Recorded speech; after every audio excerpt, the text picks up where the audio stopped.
Le 27 septembre, 4 conseillers sur 7 démissionnent en bloc du conseil municipal de Tavannes.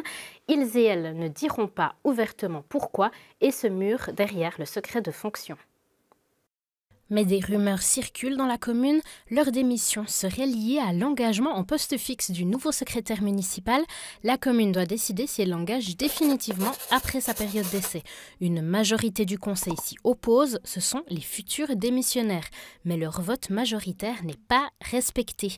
Selon nos sources, le reste de l'exécutif, le personnel de l'administration et même le législatif, outrepassant son rôle, se sont ligués pour faire annuler ce vote, à coup de menaces, manipulations et pression. Dans l'autre camp, on accuse les conseillers démissionnaires d'avoir harcelé le secrétaire municipal et d'avoir voulu le licencier de façon abusive. Le personnel administratif entame une grève en soutien. Dans ce capharnaüm, quel était le rôle du maire ?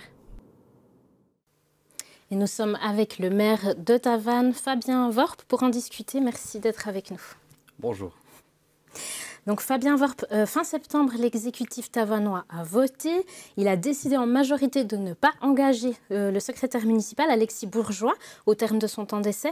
Et ce vote a été annulé et puis le secrétaire a tout de même été engagé. Donc dans une démocratie, ça serait problématique, illégal de faire annuler un vote. C'est quoi vos explications ? Alors, tout d'abord, en préambule, je vais vous annoncer que, comme expliqué, je suis soumis au devoir de discrétion, au secret de fonction. Je ne peux pas expliquer qu'est-ce qui se passe au sein du conseil. Ce n'est pas une volonté, c'est juste que je n'ai pas le droit de le faire.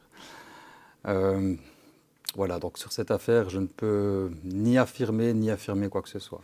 Donc nous, on a nos sources qui sont proches du dossier, qui sont sérieuses. Plusieurs personnes qui ont affirmé qu'un vote a eu lieu, qu'il a été ensuite annulé. Maintenant, vous ne pouvez pas maintenant dévoiler ce qui s'est passé à l'intérieur de ces bureaux. Tout de même, il y a eu une grève de l'administration, ça a été public, prétendument le vote pas respecté, des menaces prétendument. Donc est-ce que vous auriez perdu votre autorité ce jour-là ? Moi, ce que je peux recommander, c'est que toute personne qui se sentit menacée par qui que ce soit, on a deux organes, hein, j'entends qu'il y ait la préfecture du Jura bernois, envers qui on peut poser plainte ou demander des enquêtes administratives, ou pour ce qui est du pénal, un poste de police qui se trouve plus ou moins à 60 mètres de l'administration communale. Vous affirmez que quelqu'un s'est senti menacé ? C'est ce que j'ai cru lire dans les lignes, mais ce n'est pas mon sentiment. Et puis, je ne vais pas alimenter de polémique. Et c'est maintenant sur les processus. Donc, si, imaginons, donc, le vote avait eu réellement lieu et avait effectivement été annulé, donc ça aurait été illégal. Ce n'est pas un processus démocratique. Par rapport à toute affaire du conseil municipal, je ne peux pas me prononcer dessus. Maintenant, on a aussi le président de l'Assemblée municipale, donc au législatif, Pierre-André Geyser, qui lui a fait pression pour annuler le vote. Donc il a lui-même reconnu que ce n'est pas son rôle de président du législatif d'intervenir dans les affaires de l'exécutif. Pourquoi vous l'aviez laissé faire ? Alors, je vous conseillerais d'éventuellement lui poser la question. Comme expliqué, je ne peux pas ce qui se passe au conseil municipal. Je vous pose à vous la question, pourquoi vous l'avez laissé faire, hein ? Alors, moi, je ne peux pas vous expliquer quoi que ce soit qui s'est passé au sein du conseil municipal. Si quelqu'un se sent lésé ou quoi que ce soit, je lui recommande juste de faire une dénonciation administrative auprès de la préfecture. Est-ce qu'un législatif aurait le droit d'intervenir dans les affaires de l'exécutif ?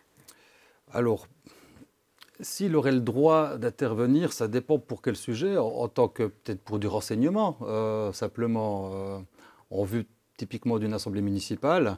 Je pense que c'est son devoir. S'il reçoit du bureau ou, etc., ou que ce soit une information ou une demande, c'est quand même à lui de préparer son assemblée municipale. C'est différent de demander un renseignement par rapport à intervenir dans un vote. Mais, ouais. J'aurais une dernière question. Maintenant, suite à l'affaire, le conseil municipal, après les démissions en bloc, il est actuellement de nouveau au complet. Oui. Le secrétaire municipal, il est resté en place. La grève, elle est terminée. Est-ce que cette histoire, elle est terminée ? Elle laisse des traces ? Alors, on s'est reconstitué après 3 jours. Le conseil municipal, on a eu la chance d'avoir des personnes qui étaient déjà dans les affaires, y compris les sièges. Donc, tout est très vite allé.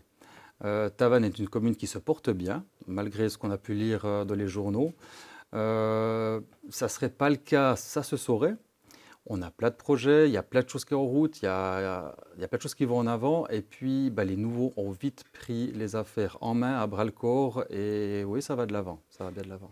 Donc, ce qui a été dévoilé dans la presse, quelles sont vos réactions finalement par rapport à ce qui est public aujourd'hui? Je n'ai pas envie de créer de polémique ou d'en alimenter.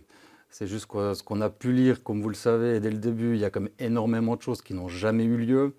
Les hypothétiques choses qui auraient pu avoir lieu, je ne peux pas en communiquer, donc je n'ai pas le souhait de communiquer dessus.